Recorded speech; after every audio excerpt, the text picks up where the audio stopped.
Hello. Welcome to this week's episode of Nerdy Neighbors. What's up? With your hosts, India. And Joe.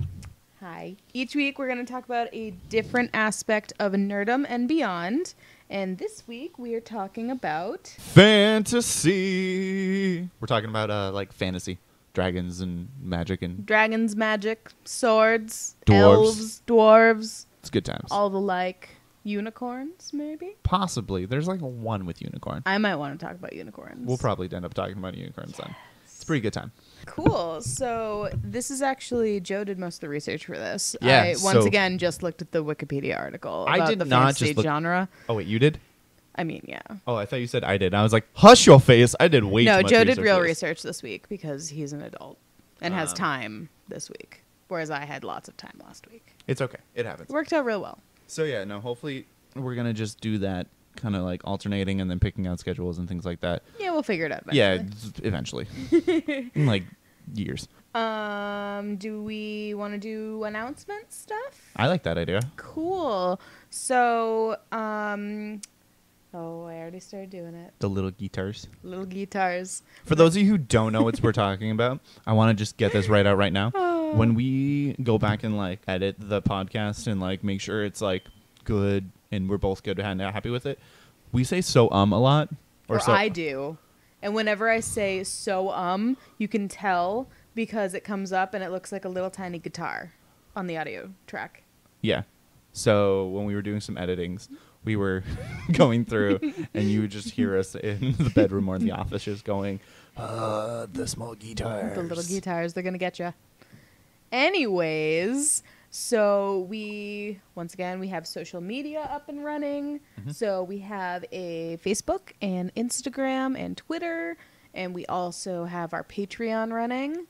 So that's fun if you want to donate to us. That's actually going to be my Mynerdyneighbors.com. Yep. And that'll direct you right to the Patreon. Yep. And that's a place where you can send up support, even anything from like $1 to like $1 million if you really want to. $1 million. $1 million. But no, it's really simple. If you really, really like what we do and you really want to support us in certain ways, please support us on Patreon or contact us and see if you want to figure out how to support us at mynerdyneighbor@gmail.com. Yeah. You can also like send us stories or things you want us to do. Mm-hmm. Hopefully starting soon, we're going to be a little bit more interactive on all of our social medias. Like we'll start posting like, what do you want? Like polls or like questionnaires or like teasers or things like that. Yeah, we'll do some fun stuff. We'll figure it out. We're still learning. We're still kind of looking at what we can do. Yeah. Yeah. It's a good time. So. We also have t-shirts up. And those can be found through our Patreon. And I think they're linked on all of our social media. Yeah. You can find the links for our... if you go follow it through any of our social media, we'll have the links to that. And we'll have that in a bunch of link dumps. But yeah, if you buy it, we have a bunch of little shirt designs up. And you can go on. If you buy it, half the... and a bunch of the profit goes to us. And to our distributor and all that good stuff. It's good times. I appreciate it. But anything else with announcements? I don't think so. You look good today. Thank you. You're doing great. Thanks. Appreciate that, man. I'm wearing my Thanks Internet t-shirt. Good. I'm wearing my my girl power crop top. That's okay. We'll edit this out in post. No, we won't. We'll see. We'll see. I look great today, so. I know you do. Thank you. Anyways. On to the episode. We're still trying to figure out the structure of our podcast, so we're playing with some ideas. Tonight, we're going to do a history. We're going to do a history of fantasy, like modern day fantasy, and then we're going to start talking about like what we like about fantasy and have like a discussion between the two of us, kind of like nerding out and why we love it and why we nerd out about about fantasy itself. So, without further ado, let's jump on into it. Heck yeah. Heck yeah. Let's do it. So if we're gonna start off with fantasy, we gotta talk about my good old favorite friends, Charles Dickinson and Lewis Carroll. Oh. Yeah, we're going way far back. Going back. We're going back to the inspiration for the people who helped found modern day All fantasy. right, I love it. don't worry, we'll get to the Tolkiens and the C.S. Lewis's and all that good stuff, and the H.P. Lovecraft and all that good stuff. No, I'm down. But I'm bummed. Hang out.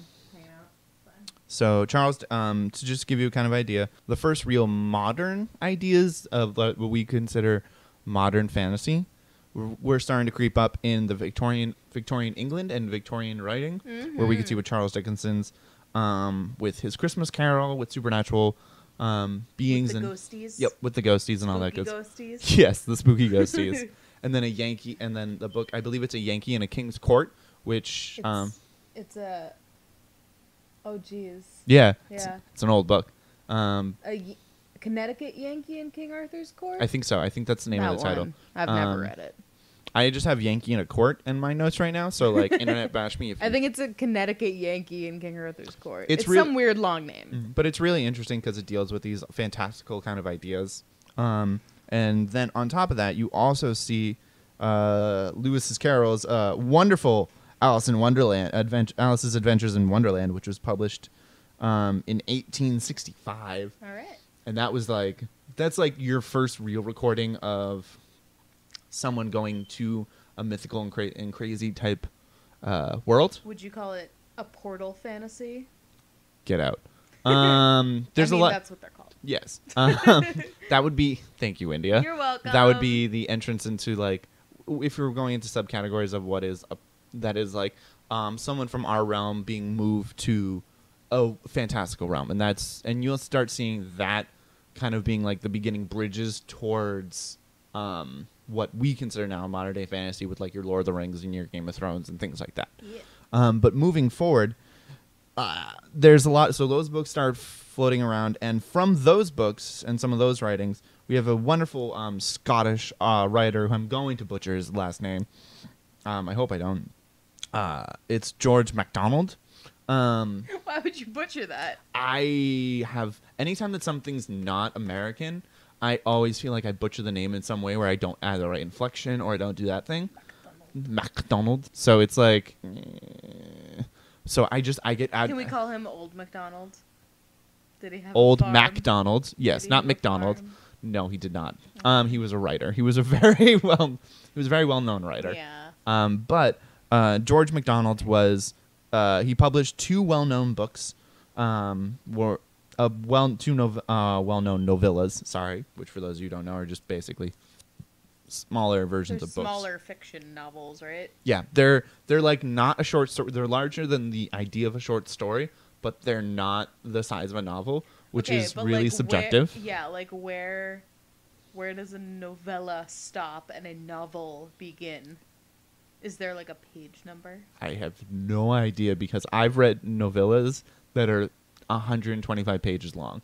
Does it matter if it's like young adult fiction? Because those are usually shorter.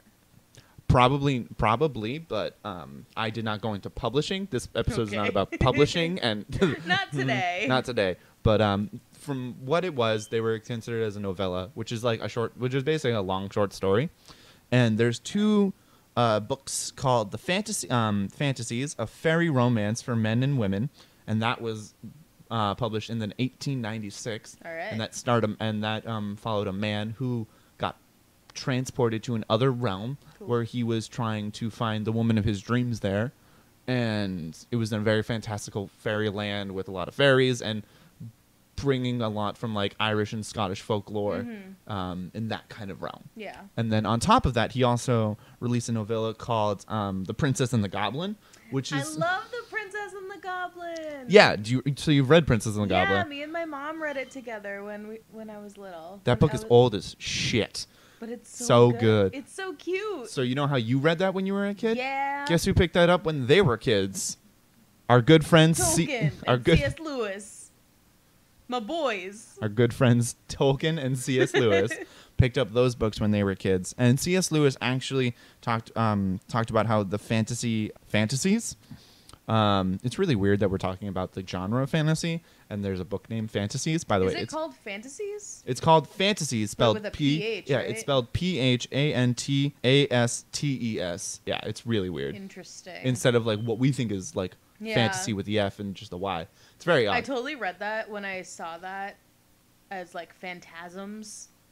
I don't know why. No, it's fantasies. I believe you. It's a you did the real research. The two of them were got that were very intrigued with that book, with that author, and was a huge inspiration from them. While that was going on, we had a lovely person named Edgar Allan Poe and Oscar Wilde. Where if you don't know Edgar Allan Poe, he has quite a bit of very dark poetry and dark poems about fantastical creatures in very weird and creepy kind of ways. And then we also have Oscar Wilde, who was a famous author in the 1800s, who also published The Picture of Dorian Gray, which is very interesting. It's like almost like a horror novel, like the beginnings of horror novel.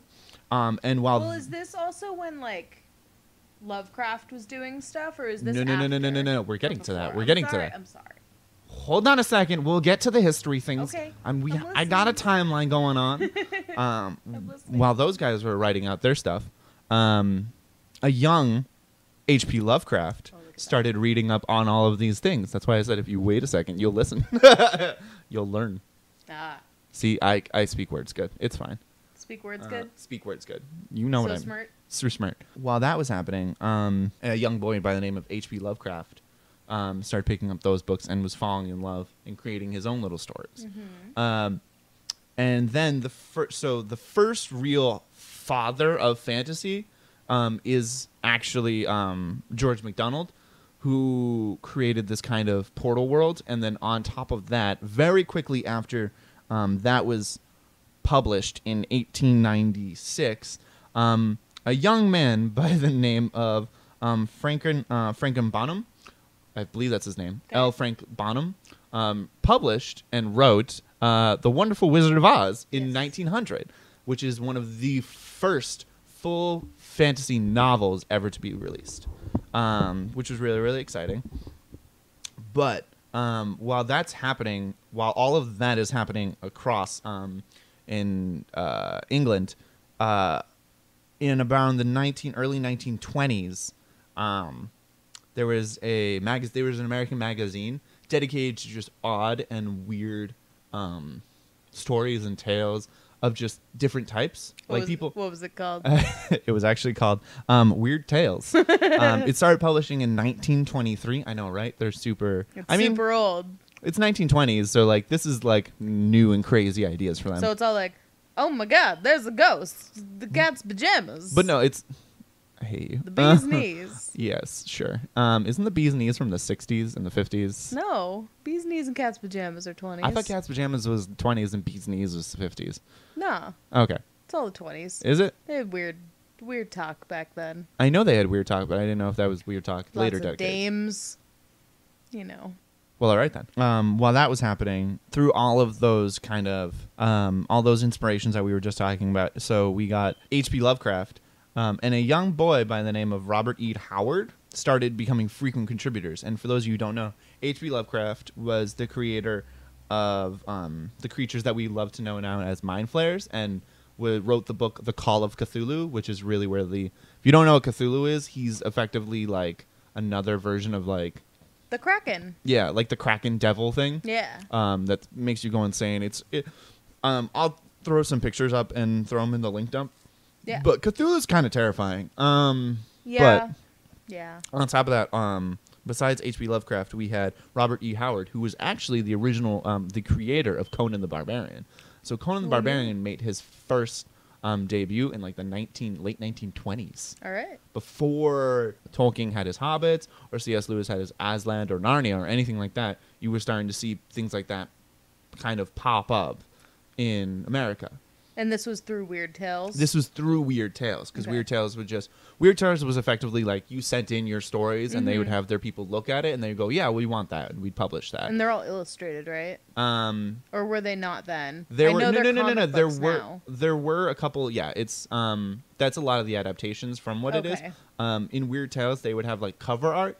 And then they would have like maybe if the writer sent in a couple of illustrations, or if the writer had a friend illustrator, they would send in those like accompanying it. Gotcha. But most of the time it was just weird stories. So they're just like short stories that are in like a journal-y kind of thing. Like a journal magazine thing, like where they would post that. It's like It's like when you get like a weekly poetry book or something like that kind of concept. Gotcha. It was really cool. I'll send a link dump down to their website. They have a lot of really, really cool covers and a lot of really, really cool stories where you can see a lot of the branching from. Sweet. Does it still exist? Like, do they still accept I believe things? so. I believe there's a blog.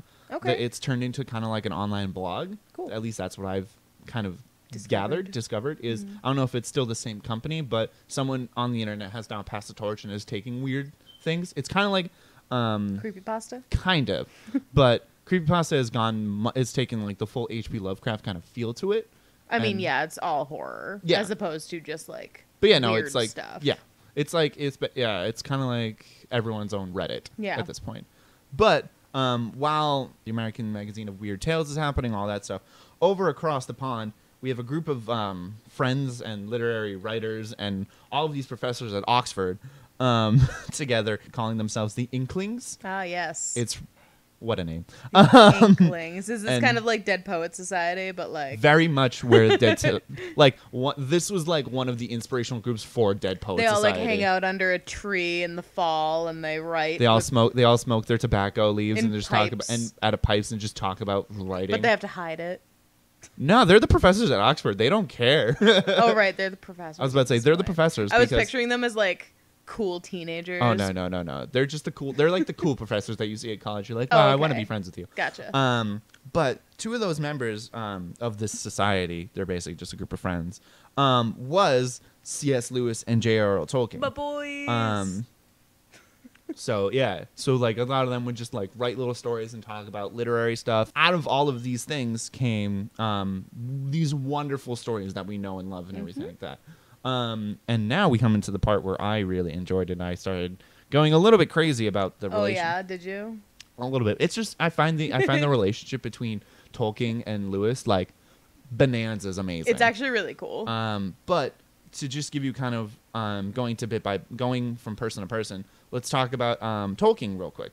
Tolkien, in 1937, he was a professor in Oxford, and he's a working man with a family, and he writes a children's book for his children. Like his kids asked him to write them a story because he was a writer, and they knew him as a writer, and he wrote a little book called The Hobbit.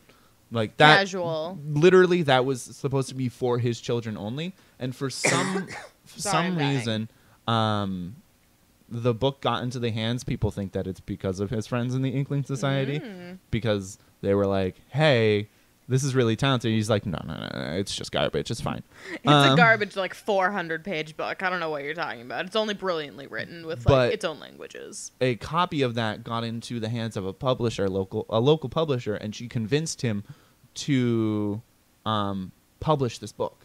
To be like, "No, you should publish this book." And he's like, "I don't know." And she's like, "No, we should do it." And he was like, "Okay, whatever, sure." So he publishes the book. Yes. It has moderate success where it sells, I think, a couple thousand copies of the book throughout England. So it becomes very well known, all that good stuff. Because of how successful it is, because of its commercial success, the publisher started talking about a sequel. And 20-ish years later, Tolkien lands down with this gigantic tome called The Lord of the Rings. Well, it had to be perfect. Tolkien had a very interesting way of writing, in the sense that he would painstakingly go through the detail of because at that point, Tolkien then took the inspiration that he learned from George MacDonald, about all of the information, like all of the fantastical worlds and everything like that, and he just set the world. He just made his own world because he did not like the idea of connecting things. He did not. Which we'll get into in a little bit later in a funny story, but he liked creating things, and the connections to the real world were very symbolic. Right. Like when he originally created The Lord of the Rings, it was heavy-handed with Christianity and heavy-handed with Norse mythology and all that stuff. And when he was in the editing process, he started ripping that stuff out and just keeping the symbolic ideas so that it became more of a universal type idea. Right. Which is really, really intriguing. But yeah, Lord of the Rings, the book we all know, the book series that we all know and love, was actually a sequel to The Hobbit and didn't come out until 1954. And a casual 20 years. Casually 20 years. Of creating, how many languages are in The Lord of the Rings that he made? I think he made 5 or 6 Yeah. in the initial. In like the the initial, initial. like when he wrote Lord of the Rings, because after that he started like Right. that was when he really started to build his world because of how successful, not even just how successful, but because he was getting into it. Didn't he also, like, every time he figured out a plot thing, he would have to go back and, like, rewrite? Most of the time, that was his way of like kind of incorporating it in the multitude of drafts that he wrote for this. He would write an idea and then he would stop and then try and figure out how to incorporate it. And then a lot of times, it didn't happen every single time, but it happened a lot of times where he would go back to the very beginning of the writing process and then because then he would start inserting those seeds in the very beginning of the book in his world building. Right. So it's very he had a very like And long, of course, all this is done on, like, a typewriter or handwritten at Yep. this point, so it's like... very intriguing. It's like oof. But fun fact about this, actually, he wanted to release The Lord of the Rings as one book as a sequel to like this. I think it's like a 2,000 page tome Yes. as a sequel to The Hobbit. And the publisher refused to do it. He goes, nobody's going to want to publish this. Nobody's going to want to read this. Nobody's going to want to print this. That's a lot of money. Yep. And so the publisher forced him to separate the books and cut up the books in certain ways. Right. Which is why it's a little... Well, we get 3. Which is why we get 3. And fun fact, Tolkien actually hates the title of the 3rd book. Return of the King? Because it ruins the whole spoils book? the whole story. Like, well, not the whole story, but it spoils like one of the main plots. Yeah, it spoils like the entire like. He's like, oh great, now everyone knows that Aragorn's gonna become Like, king. I Great. wonder who's gonna be the king. Yeah, great times. But It's Frodo. yes, Frodo becomes the king. God, It's actually while that was going on, while Tolkien was writing his books and the Lord of the Rings and continuing all that, that got while he was writing and discussing with his friends in the Inklings about like ideas and things like that, that got C.S. Lewis started generating his ideas, and he started to craft his own children's story, which would become known as the Chronicles of Narnia. And over the course of, I believe it's from 1949 to about 1955, he would release all of the Chronicles of Narnia books. That's really fast for 8 books. He cranks out books like it's going out of I mean, they style. aren't that long, but, like, still. Yeah. Did he do you know if he did a similar thing where it was all, like, one big story? Or He had the whole story in his, like, from the letters. because they're all separate.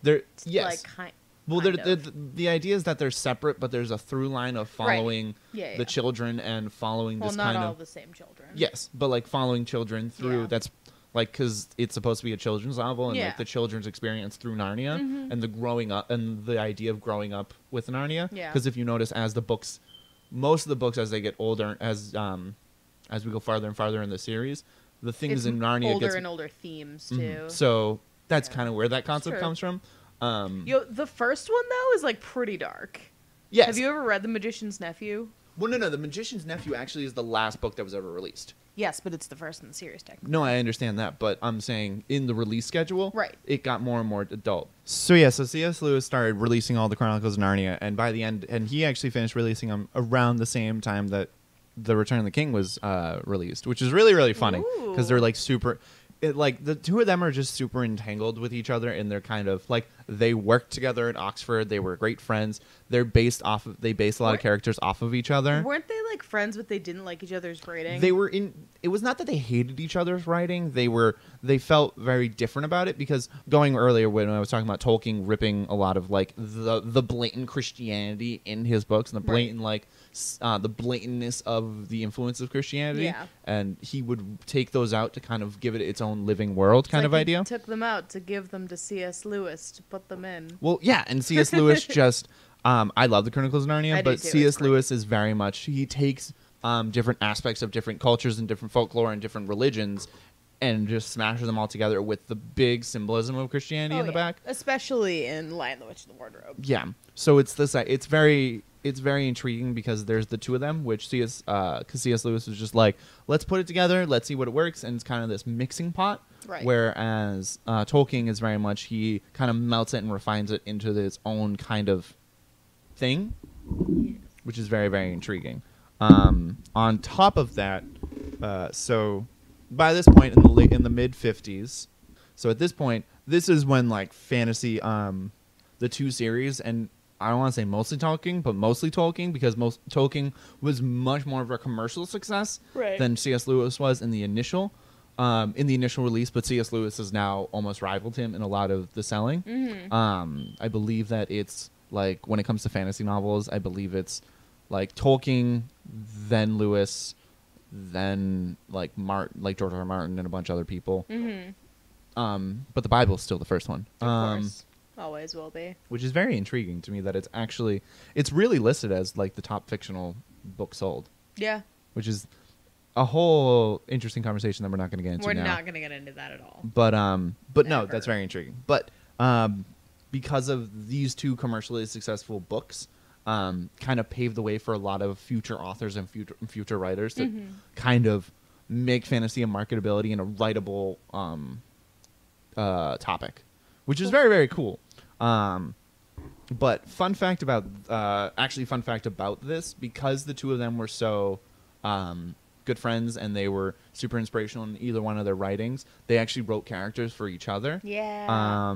In Tolkien's respect, he wrote C.S. Lewis as Treebeard. I love it. Because Treebeard was very much like Tolkien and C.S. Lewis had many discussions about naturalism and nature versus industry and all that stuff, and C.S. Lewis is very much on the side of like just let nature be nature. Right. And on top of that, Treebeard is described as having this big booming voice. And fun fact, they worked about down the hall from each other, and Tolkien, you would read in these letters between the two of them how Tolkien would make fun of C.S. Lewis because he would try and be teaching he would be lecturing, and all you would hear is C.S. Lewis down the hall shouting his students about writing and things like that. Yeah. And it's very which is funny because like I don't picture C.S. Lewis as a loud dude. Oh, he's a very if you read the I'll find the link to the letters, but there's a whole. Just 'cause he's English. If you look at the read the correspondence between them, because there's a whole I found a website with a bunch of their letters transcribed between the two of them. I'll try and put that in the link dump. That's sweet. But the two of them are just like, oh yeah, they're just like old chums, just being obnoxious as all hell with each other. It's great. But they actually made a dare to write how their worlds are connected to the real world. Where C.S. Lewis writes a space trilogy, which is known as, I believe it's actually known as the Space Trilogy. Of course. It's where not Star Wars. The main character is based on Tolkien. It's actually quite good. I haven't read it in about 10 years, but I remember it's a good children's book for me, or I've young never adult. even heard of this. Oh yeah, no, it's actually pretty great. Tolkien, both of them were supposed to write how it connects to the 20th century. Right. Tolkien was supposed to write his book, never finished it. Of course not. I mean, he lost it. He lost interest. It's actually it's called I've read part of the story. It's called The Lost Road. It's in I believe the 5th edition of the Stories of Middle Earth. All right. Which is one of the many collections that keeps on coming out about Tolkien. But it's his old notes and everything like that. And it's very intriguing about like the lost road that goes from Eredad, which is the continent, the world in which not the continent, but the world in which Middle Earth is on. Right. Because, fun fact, Middle Earth is only just a very small section of that world. Yeah, there's more of that world. Connected to our world, which is so intriguing. But all right. now we get into the what I like to call the shroud of the Tolkien era. Yes. Because, honestly, nothing really, at least from mentionable, nothing really came out that, like, really broke commercial success as much as the Lord of the Rings did till the mid-70s. Okay. And that was the Chronicles of Shannara. Shannara, thank you.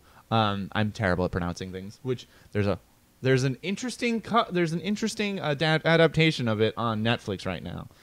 It's actually started on MTV, which that tells you all of the things so about. Great. Tells you all about it. But I'm totally. But but really funny about it is that the reason why it was so commercially found to be successful is because if you read the books, they're almost like a carbon copy of Lord of the Rings in a lot of ways. People, a lot of the reviewers now kind of say it's the best cover of Lord of the Rings ever. It is actually pretty good. But it came out in 1977, and that was the real next one, the next big success. Yeah.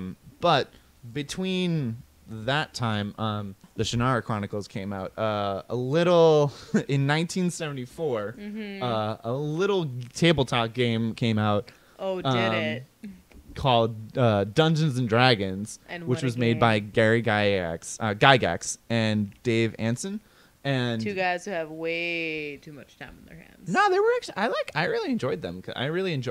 We grab coffee all the time, but Do you? it was actually really intriguing because a lot of what our modern day concepts of fantasy come from Dungeons and Dragons and Lord of the Rings. Because when they were crafting this world, when they were crafting their what was eventually called like fantasy world, Right. Which was because the idea when the first Dungeons and Dragons came out, it was everything took place in the same thing as like fantasy world in the same realm as fantasy world, and people were just adventuring in different sections of it. That's why. Interesting. Yeah, it was really So there is an actual official Dungeons and Dragons world? kind of it's adapted through the different editions, but Okay. in the different editions like right now it's the Forgotten Realms, which was made by Wizards of the Coast, which is like people who are doing Right. it now. Yep. But yeah, back then it was like fantasy world. So like the idea is that like everyone would go check out the same dungeons because you only had like 3 or 4. Right. And it was that kind of concept. Interesting. But the main reason why I find it intriguing is that this is kind of where you start to see the true melting of fantasy, because they take the concept, because Gary Gygax and Dave Anson took the concepts from Lord of the Rings, the creatures of Lord of the Rings and H.P. Lovecraft, Right. kind of put them all together and took the concepts of like the heroes of Lord of the Rings and Conan the Barbarian and Right. that kind of viscerality and that kind of thing, and kind of mushed them all together into what we now know as modern day fantasy. Right. Which is really, really cool.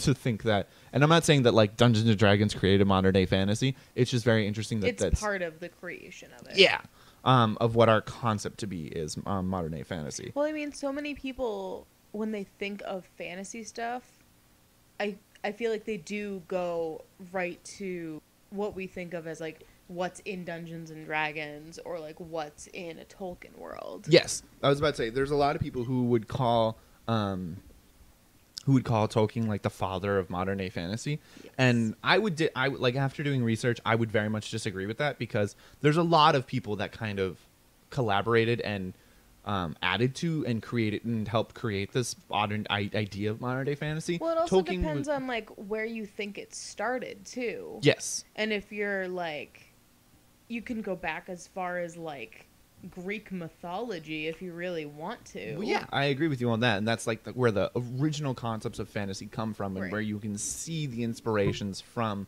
like Tolkien and C.S. Lewis and even Charles Dickinson and all these people and Lewis Carroll kind of like pull from their ideas from that stories. Yeah. Because honestly, it's just folklore being transferred into myth, being transferred into stories, being transferred into books. Right. And people and like all that kind of thing. But with the idea of modern day fantasy, that really starts coming from people immediately start associating it with like Tolkien and that era, because it's such you can draw the clear lines from like what we see as modern day fantasy now to Tolkien and all of those Right, things. because you automatically think of like the wizard, the warrior, Yeah, exactly. And you the mean blah blah blah, the dragon. yeah, exactly. Like you like the The idea of like elves. conquering the dragon, you can immediately just Yeah. be like, oh, that's from The Hobbit. That's like the Right. whole idea. And like modern day dwarves really haven't changed that differently from how they were described in The Hobbit. Yeah. I mean, all of this really just like popularized the whole idea of it, because these ideas have been around forever. Yeah. Like we were just talking about, like with mythology and like ancient stories. So like if you're talking about medieval England where they had stories of dragons. Yeah. Like that's where dragons come from. Exactly. So it's like Or like ancient Chinese stories where Chinese dragons come from. so it's very intriguing, like, and it would be very silly, I would say, of a person to say that like Tolkien is the very beginning of modern day fantasy, because Tolkien needs his own inspirations, as we were talking about earlier is that like Tolkien may be the modern day like father of fantasy, quote Right. unquote, but he needed to have he needed to come from certain ideas too. Like you need to have those inspirations, and some of those inspirations come from like real history, and we'll get closer when we talk more about like contemporary history, and like when we talk about like George R. R. Martin with his Song of Ice and Fire, and Right. even like Neil Gaiman with his stuff. But I have to, before we move forward, I have to give an honorable mention to Sir Terry Pratchett. Yeah. Because Sir Terry Pratchett wrote, if you don't know who he is, check out his books. Don't check out all of them, or if you can, please do, because they're all great. But it's so many. There's the Discworld series, which is 41 books. He's been writing them since the mid 70s. Yep. He went in on those books, and he kind of is an underlier for a lot of. He kept on writing all of these wonderful. Discworld is all about these different stories of these different worlds and like different elements of each world, and it honestly is different stories from different sections of the worlds and different ideas that deal with different fantasy, different sci-fi, different everything. Well, that's what's so cool about fantasy, though, is that it's so big and expansive that if you make a fantasy world, you have the whole world to explore, and it can be so big. Mm-hmm. And you can go on forever, literally. Well, yeah. And, as I was about to say, that also comes into the concept of, like, what is a fantasy world? Mm-hmm. Because that's, I think we'll get to that, because once we start hitting to, like, the modern-day fantasies, like, in the mid-90s, early to mid-90s, and even now the 2000s and 2010s, like, there's a lot of different ways to, like, kind of, like, the different ways to skin a cat. It's a lot of different... What, you never heard that saying before? I have. I hate that. But it's, like... There's so many different ways to do this. There's so many different, and it's only going to grow bigger and bigger. But it's so weird to me that from the 1930s to effectively the 1980s, there was really no difference in fantasy besides what you would think of, like. And I'm not saying that there was but the commercial success was only it's all like what you think of when you think of fantasy, like, which is good, because that's kind of how at least it's a foothold, and then it creates just some. Amazing and then things. Expands out into different stuff. But to slowly move into the 90s at this point, because then in the groovy. Not groovy, rad. Groovy was the 80s, right? Tubular, that's 80s. That's 80s. Groovy. I don't know. I have no idea. No, groovy's 70s. Is it? Yeah. Then it's tubular. Then it's rad. Oh, okay. Good to know. I had no idea. You learn something new every day. The more you know. Moving forward onto like the 90s, that is really when we start hitting our stride of like the kind of the new generation of what I like to call the new class of fantasy. When you start, because that's when you start seeing just list off a few of the things that were released in the 90s. We started seeing George R.R. Martin release a Game of Thrones, the first book of A Song of Ice and Fire, in 1994. Neil Gaiman, who is one of my personal favorite authors, Love him. co-released Good Omen with Terry Pratchett in 1990, and then released his first own book. Neverwhere. Neverwhere. Just finished.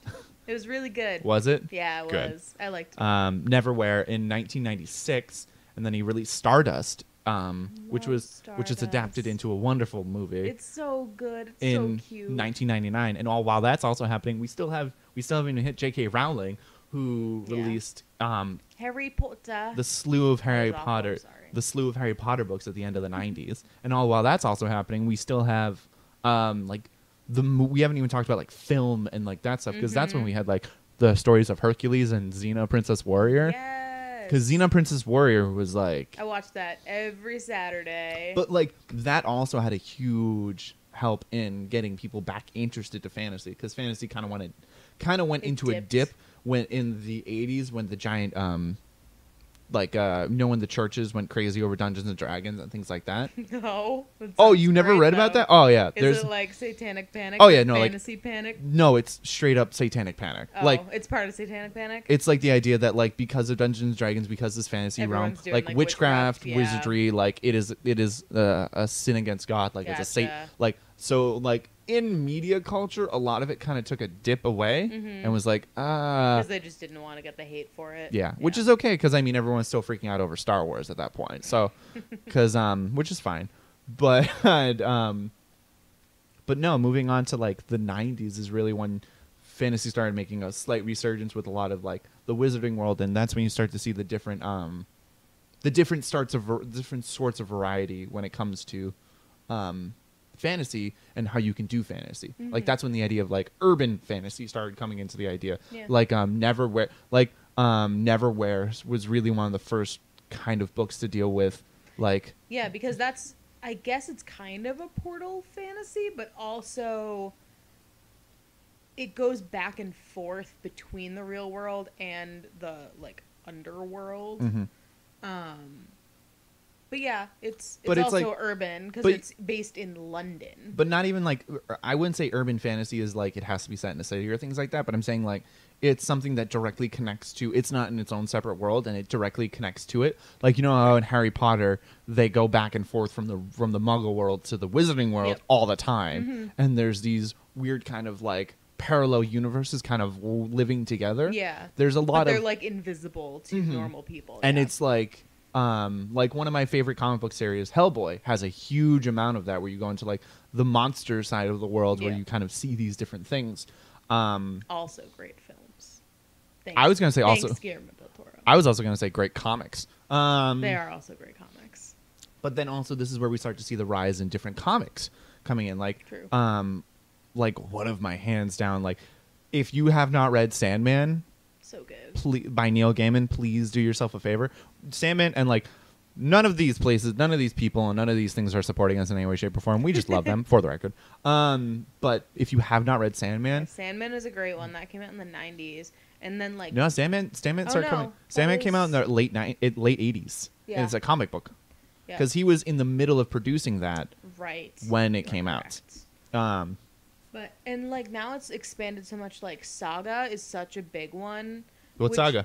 Saga is a recent comic book released by Image Comics, and it's kind of a sci-fi fantasy, which is interesting because that started also becoming kind of a mixed genre thing, where sci-fi, horror, and fantasy all kind of weirdly combine at some points, and there isn't really an ending to each one depending on what author you're reading or what movie or whatever. Well, yeah, I was about to say that. Well, like that's one of the big arguments. That's a huge argument I learned about Star Wars is whether or not people talk about if it's sci-fi or fantasy, or if it's like because this it's kind mix. of both. It's a science. Well, I always say it's a science fantasy, right? Because it's science opera, science fantasy, science fantasy opera. But that kind of concept of like mixing all of these things together, but it's just so loosey. Yeah, but like comics also play a huge role in the 90s and early 2000s to kind of usher in this new era of like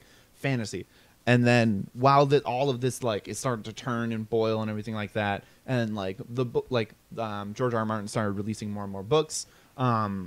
Who is a really good writer. If you have not read, it's very graphic. I'm going to give that warning now. It's very graphic and very adult oriented. Yes. So if you haven't seen the TV show or read the books, if you have not heard the TV show of the same name, Game of Thrones, give them a check out. They're pretty good. They're pretty racy and they're dense. Yeah. Also, when all of this started to come out and everything like that, that led to a big resurgence, and all kind of culminated, in my opinion, like in the early 2000s, all culminated with like the Peter Jackson's Lord of the Rings trilogy that came out, the movies. And I know I'm going to get a lot of flack for like people, because I really enjoy them. I think they're one of the best adaptations of the books that you can get. Lived my whole middle school life for Lord of the Rings. It's true. But I had all the hobbits on my binder. I'm so proud of you. I'm glad. That's okay. I had way too many. I like would watch them on repeat when I would get home from school and like all that work. I think my AIM screen names had to do with hobbits also. Love you. I love it.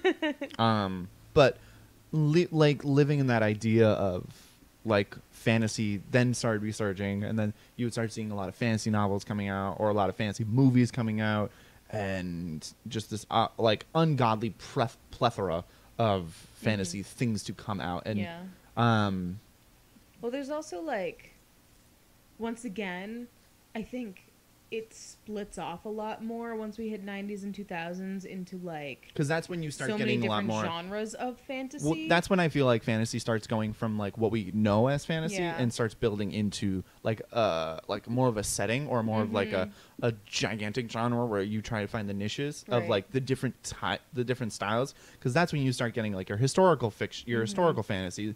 You get your alternate reality fantasies. Yeah. You get your classical fantasies, which are now considered a lot of your classical fantasies now are considered high fantasy versus low fantasy.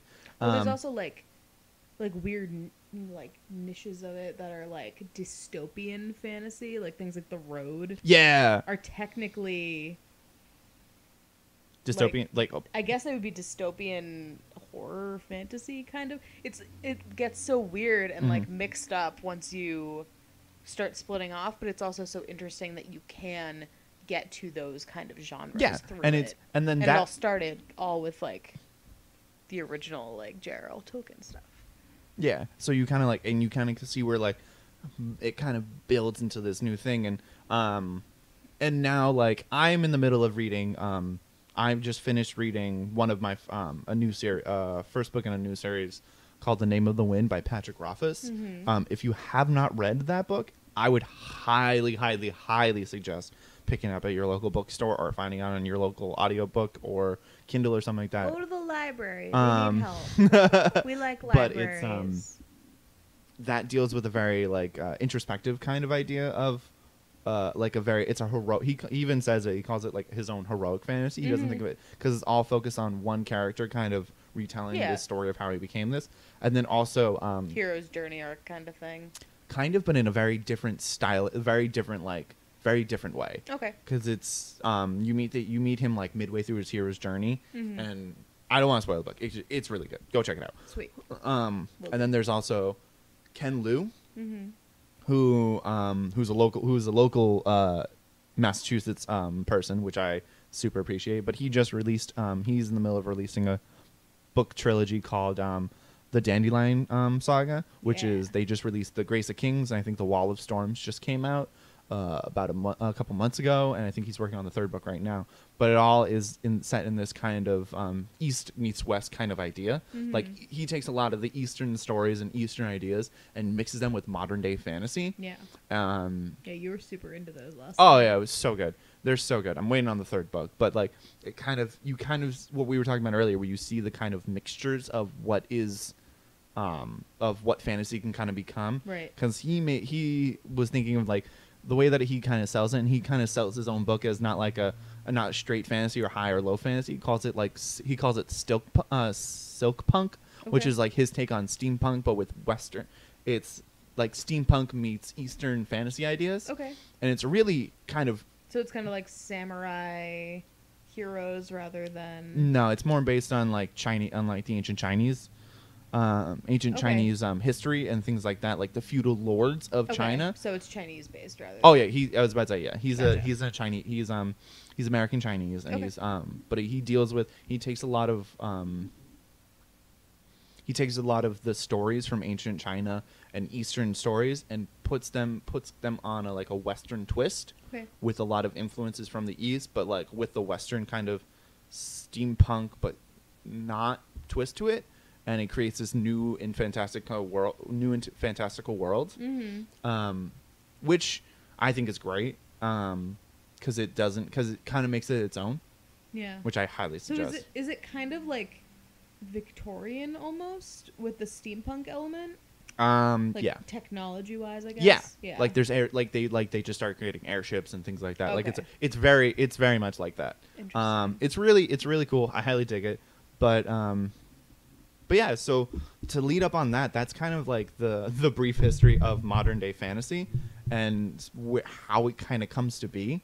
And now I kind of want to just chat about like what makes fantasy and what we kind of see as fantasy after learning all of these things. Sweet. For me, I think fantasy is more of like, I feel like fantasy at this point in life is a story set in a story with mythical elements, whether or not be magical or by the forces of gods or something that is not based in science. Yeah, I would say something that's completely created, or it has some element of supernatural to it. Yeah, which is what I always, because I think it's the idea of like having that unanswered question and just having like it be magic, or having it be the gods say the power, which is because the whole thing with fantasy is that it's based in imagination rather than reality. Yeah, it's based in the and you can trace that all the way back to like the Greek and the Roman pantheon and the Greek and Roman stories of gods coming in and doing their magical powers and everything like that. Because that's imagination where they didn't know like science or physics or something simple that we know now, but it wasn't explained, so it was basically created. Yeah, which is I think a really kind of like a cornerstone of what is fantasy at this time, and kind of just making it into what your own thing is, because at this point, and a good example is George R.R. Martin's A Song of Ice and Fire and the Game of Thrones series is effectively just, and he's said this a lot of times, is that he has adapted historical events and turned them into their own thing. Right, because it's based on the War of the Roses, right? Yeah, it's very much based in the War of the Roses, and then he just adds this mythical element, and like there's a really funny quote that he says. He goes, yeah, all you do is just look up some historical events, then you erase those names, write in your own names, flip everything around, twist some things, and then you got your own story. Yeah, and add some more murder. I mean, yeah, exactly. No, like no. There's a lot of there's probably more. I was about to say, life, if you ever want inspiration for writing your own history novels or your own fantasy novels, check out history. Yep. History has some really screwed up and interesting moments that are just you can't believe. Yep. But on that, like it's very intriguing to see kind of like what is the reach of fantasy and how far it can kind of extend to, because you get the Tolkien, now that we've talked about it, is like what Tolkien's kind of like life is and what his life work of what I core idea of fantasy is, and kind of going all the way to like I want to say like Neil Gaiman with American Gods, which I'm reading right now, which is a wonderful book, but it's very much like an alternate, like the gods are real, right? And you kind of meet them in this weird like pseudo aging style, and like the world, like the gods are truly do exist and there's magic in this world and everything like that, and you kind of are passerby. But it's interesting because it's so much more based in reality at that point. But just to see where the difference is like to see that, and some people still do, like you still have George R.R. Martin who creates his own world of Westeros, and you have these. Sorry, the door bothered me. This door ruined my brain. I'm sorry. Brain.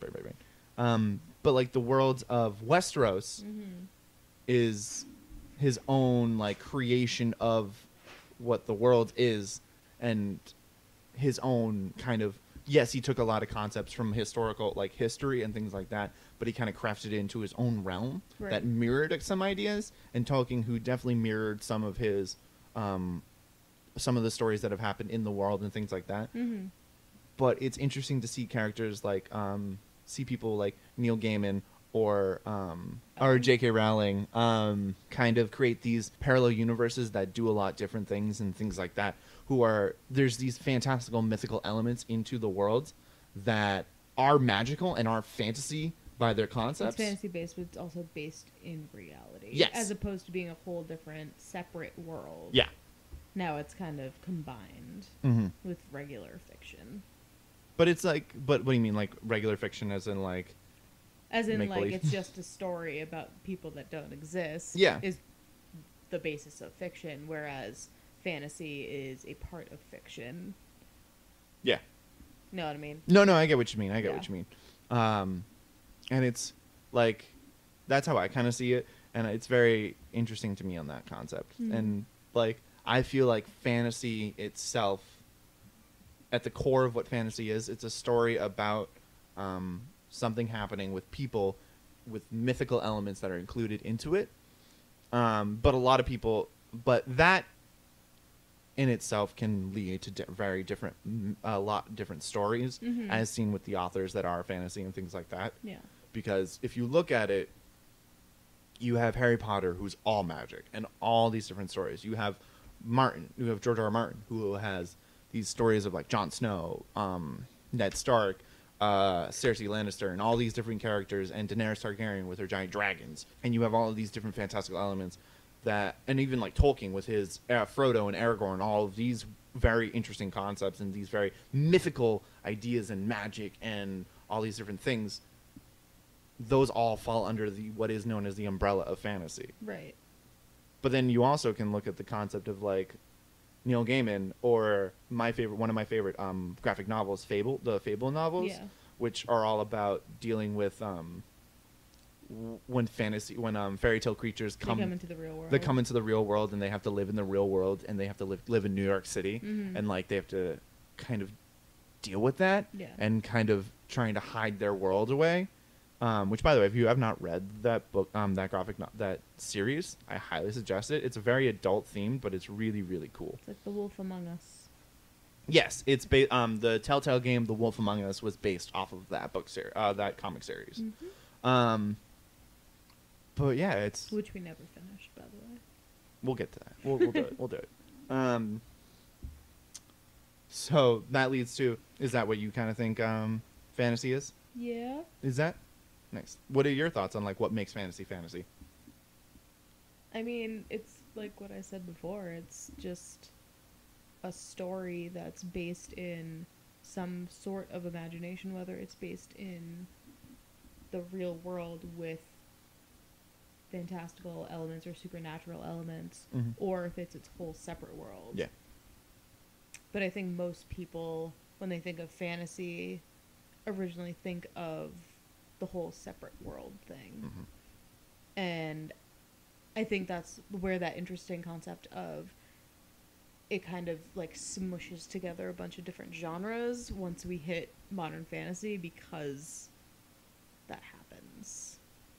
Like, it's very interesting kind of seeing it now in like the contemporary style of fantasy. Yeah, the contemporary style where it could be literally anything as long as there's some supernatural element to it. Yeah, like Or the TV show Supernatural. Yeah. Good but example. like, would you consider that a fantasy? I would consider that. I would actually consider that a fantasy horror TV show. Yeah. Because there's fantastical elements. You get these kind of ideas. It's very weird to me to think about that in that concept because it's so set in modern day. But I consider American Gods fantasy. But it's like things like Doctor Who also. Would you consider that fantasy or would you consider that sci-fi or both? I would consider that science fiction. Okay. Because the crux of Doctor Who is science. Like, he's fantastical and he does these fantastical things, but like then we get into the conversation of like sci-fi, where the difference between, in my opinion, when we but look, it's sci-fi fantasy. No, I still consider Doctor Who 100% science fiction. Okay. Because I consider it because when I think of science fantasy, I think of Star Wars, because Star Wars has like science elements to it, but there's the magical power of the Force. Right. And there's this mythical power that's working around it, as opposed to like Star Trek, where Star Trek is 100% science fiction. It's all based in science. It's all based on this technology. And I would say like Doctor Who is very much about science. And this super powered, like, he is a fantastical, crazy person. Right. But it's all based in this kind of science of doing things. Okay. So like, but like that's why I say like fantasy is very it's kind of interesting now, because in modern day a lot of people try to break the rules, these rules of fantasy that are kind of set down by the concepts of like what we were talking about earlier with like Tolkien and things like that and all of those good things. Because I see, when you think of like Tolkien, you think of a lot of different languages and you think of a lot of different races and a lot of different things, which you don't have to do that. Like, fun fact, the reason why there are so many languages in Lord of the Rings is because Tolkien was a linguist expert. Right. He loved language. So of course he wanted to write his own languages. Of course he has that. That's like the dream of a linguist. But like, that's what I mean. So it's like the concept of like everyone kind of takes these rules that were written down, these weird rules that Tolkien did, and trying to apply it to fantasy, which I don't believe that they should. All right. I think, because if you look at like the story can I read you the official definition of fantasy? I feel like we probably should have done this at the very beginning. Probably, of the episode, but no, let's go with it. It's the Merriam-Webster definition of fantasy. The first one is obsolete or hallucination. Oh. 2 is fancy, especially the free play of creative imagination. Okay. which is basically what we've been talking about. 3 is a creation of the imaginative faculty, whether expressed or merely conceived. 4 is caprice.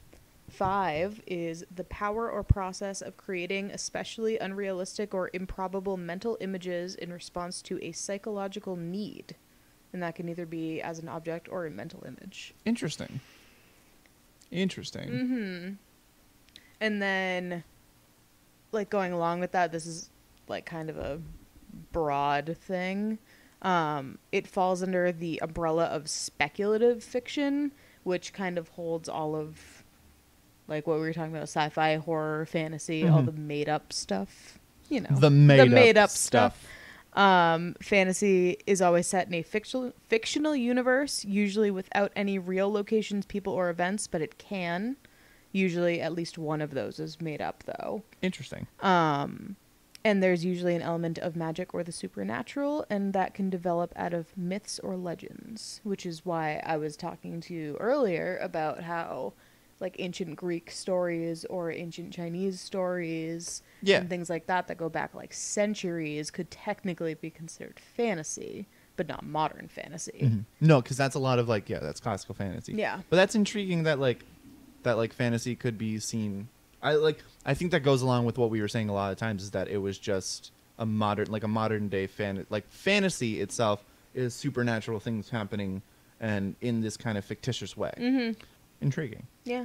Going back to the idea of, like, the rules, the quote unquote rules of fantasy is, like, I feel like the what is fantasy is very loosey goosey in the concept of, like, it should just, I think, once again, I just think that fantasy should just be about a story about mythical creatures or involving supernatural and magical elements in some way, shape, or form. Yeah.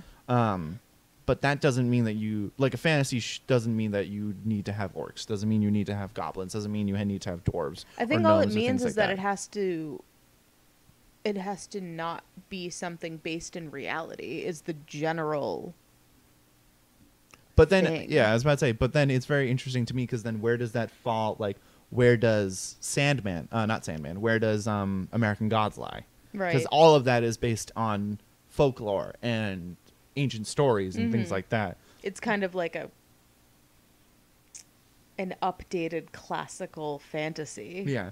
And I was about to say, once again, I always say the rules are meant to be broken when it comes to, like, course. fantasy and fiction. And, like, we're starting to see that more and more in the past, like, 20 to 30 years, because you're seeing these authors kind of, like, look at what are the rules of, quote unquote, rules of fantasy and understand where they come from. Because, to quote one of my favorite authors, Patrick Rothfuss, I actually really enjoy Patrick Rothfuss, but he talks about how the rules are meant to, you need to fully comprehend and understand the rules in order to break them. Right. Because do what you want, because it's your own story. As a writer, it is your own story. You have to know where it came from. Yeah, exactly. But I think that concept of, like, having supernatural elements and everything like that could be just, like, is the best way to kind of not minimize it, but, like, kind of, if we're ever going to, like, condense it to what the roots of fantasy are, has nothing to do with dwarves, has nothing to do with orcs, any of that magic. It just has to have supernatural and magical elements or mythical elements in my idea. Like, these things, they happen. So, but right. Yeah, so that's kind of how I see that. And why do we love fantasy? Why do we love it? Yeah. Or why do people love it? Because personally, I love fantasy for the fantastical worlds, the open idea of creativity, and this goes with a lot of entertainment into itself. This idea of, like, escapism, and this idea, that's what I was gonna say. like, the idea of, like, escaping into another realm and another world. Well, that's the thing, is, like, a lot of the original modern day ones came out of, like, when was Lord of the Rings written? Like, during World War One. It was written during World War One, World War Two. I was about to say, well, World War II, in this very kind of, like, if you think of it from, like, this, it's like the postmodern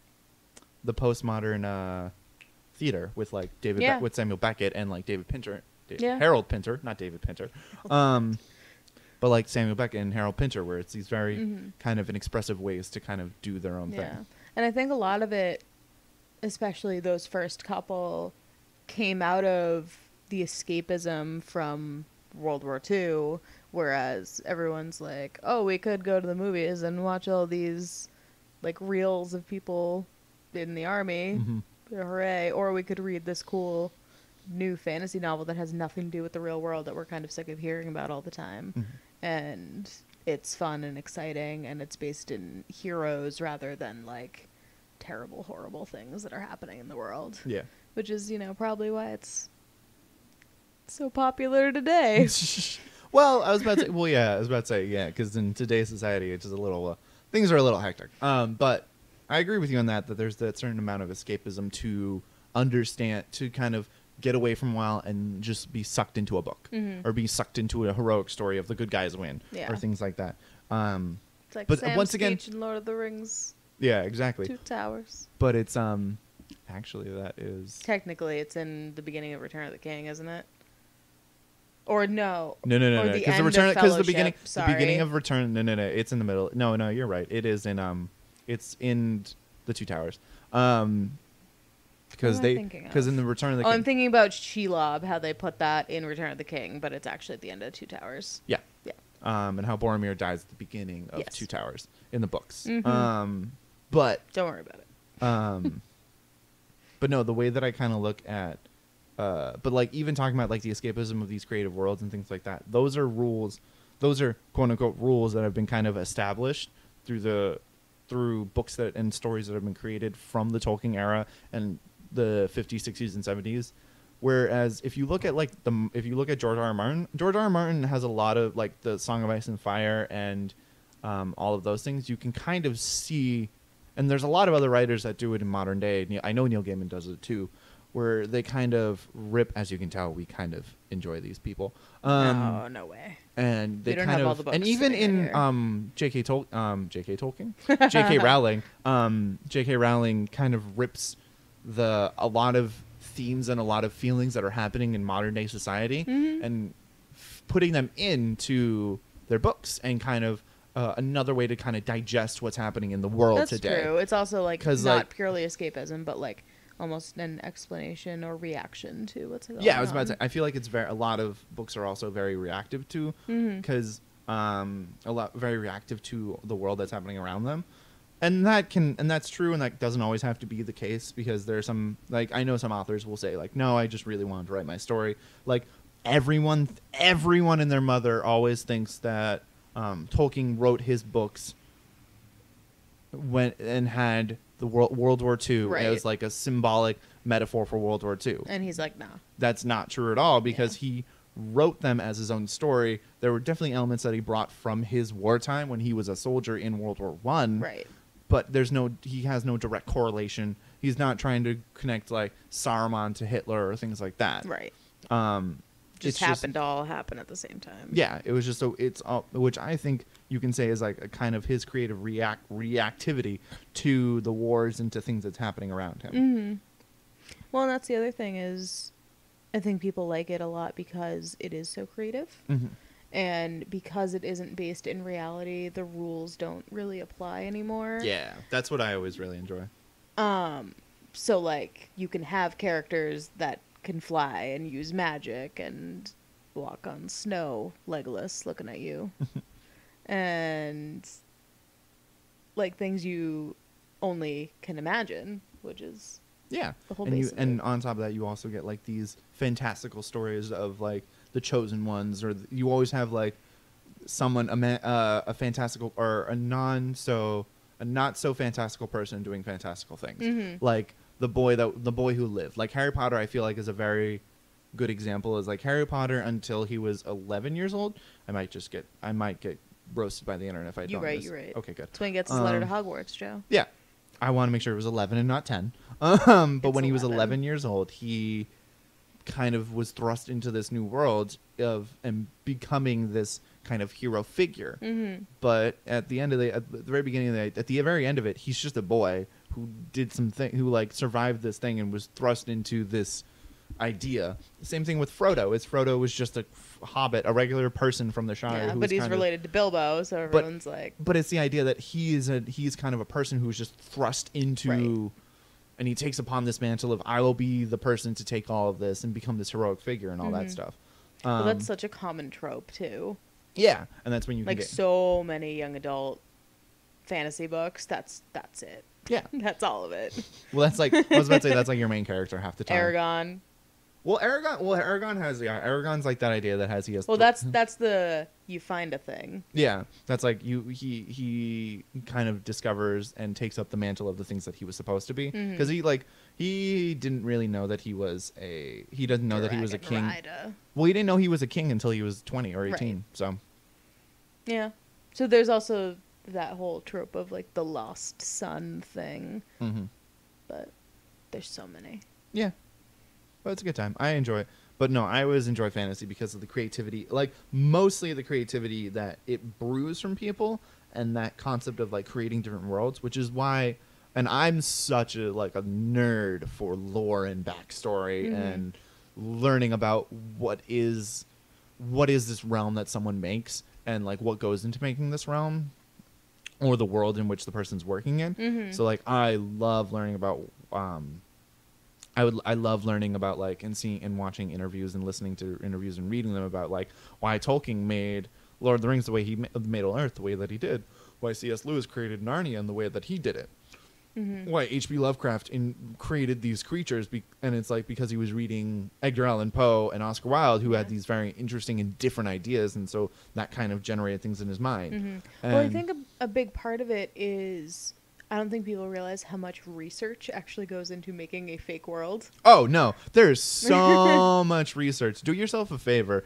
if you're listening to this and go and YouTube any creative writer, like fantasy writer panel and discussions. And there's so much planning and figuring out. And they'll talk about how much effort they put into creating a world. And world creation is like it's nuts. Oh yeah, but it's like well, we know people who do D&D worlds, and it takes years. Like they don't even know what's in their world half the time. Yeah, and it's like it's the same thing for writers. Is like they don't even know what's there until they're writing it, and then they're like, oh, didn't even realize there was a mountain range here. Yeah, well, exactly. Guess I might put it in there. Put some ghosts in there. They're like, oh, here's a mountain range. Here you go. Cool, awesome, love it. So it's really interesting to kind of see fantasy, and like that's why I love it so much, is because you're just seeing the window. I always see it as like a window into someone's brain, and to see like where they describe, like how they think about a world, and what certain things that people focus on in worlds. Like fun fact, no one pays for anything in Lord of the Rings. Tolkien didn't really care about money. True, it is all barter system, isn't it?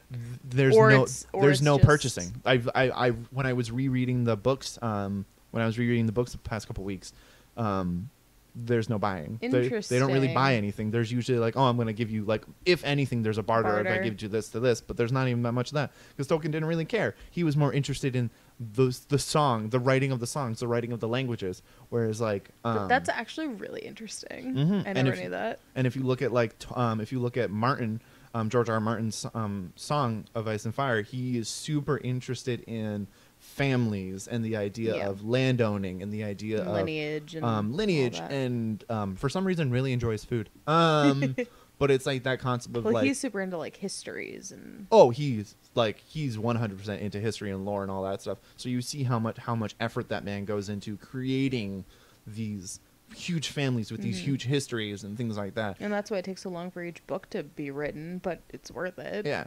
And then you get to like my one of my good favorites is Patrick Rothfuss, who just he's super into money. He loves commerce. He loves the idea, and he created his own entire commerce system for his books and for his stories. And you can start talking about what's the importance of a shilling versus a pound.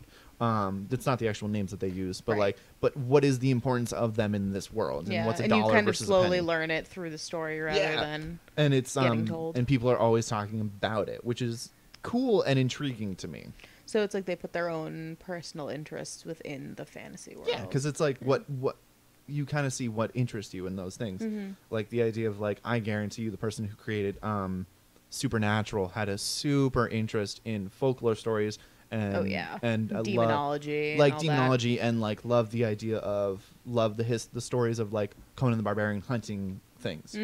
Because you can see it in the way that they write and the way that they kind of work. Because, but yeah, if you look at Supernatural, it's this craziness of like you can see the connections to Monster Hunters and things like that, and you can see where the influences and what that creator's interest lies in. So, but yeah, no, that's why I love fantasy, for the history and the personalities behind it. So, all right, nice, cool. But yeah, so why do you nerd out about fantasy? I mean, I just think it's so much more fun than other things. Like I like good regular fiction, but it's so much more fun when there's things you don't expect, I guess. So I like having the element of magic or creatures. I love a good creature. Love a good creature. And I guess having that surprise, or just something you don't know because it doesn't exist, just suddenly appear in a book or whatever, it's just interesting. It's fun to read about something new, even if it's not real. Oh, 100%. I agree with you on that. Yeah, and just the creativity that goes into it is awesome. Yeah. But cool. Yeah, that's kind of what I like. Cool. Yeah. Rad. Awesome. Well, I guess that pretty much wraps up our episode on fantasy. All right. Thank you all so much for listening. Be on the lookout for a bunch of things, bunch of information. We'll have a couple of photos up about fantasy. Yeah, I'll do what I did last time, where I'll put up like the main picture, and then I'm gonna put the little scroll through of visuals along with it. We'll probably put up some polls about fantasy, like who would win in a fight. Yeah, exactly, and things like that. Questionnaires, and people are interested. I'll throw up some links about some of the info and some of the research that I've done. I had so much fun doing research for this. It was like super intriguing to get into it. I may have gotten a little lost into like Tolkien, C.S. Lewis land, you're but fine. like it happens. It's the good stuff. We'll probably get like deeper into some of these at some point, we'll too. definitely this will not be our first run through of these ones. We just kind of wanted to test the waters and see how we're with our first couple episodes to kind of give us that fantasy kind of like overview spread. So then if we want to do like a Tolkien episode, I can just nerd out for the entire time. Then he can just go for like 3 hours. About be on lookout for that 3-hour episode coming out in 2045. As long as the first movie, extended version. But yeah. So thank you so much for listening to us. We'd like to send a big shout out to our first big supporter. Patreon supporter, my mom. Thanks, Mom. Thanks, Mimi. Appreciate you. She's great and super supportive all the time. So thank you so much. Appreciate it. You're great. I love you. But yeah, give us a like on Facebook. Check us out if you like this. Share it with your friends. All that good stuff. Yeah. Support us on Patreon. I'll love you too. Yep. I was about to say, check us out on Patreon. Check us up out at Mynerdyneighbor.com. Yep. And thank you. And we can be found on all social media at Mynerdyneighbors. Yes. If you just search for it, you'll find us. And if you ever want to send ideas to us, tweet at us, or post something on the Instagram, or email us, or things like that. Please use the hashtag #DiscoverYourNerdySide. And thank you. We'll see you next week. And don't forget to be nerdy. Yeah. Thanks. Bye. Bye. Do do do do do do do do.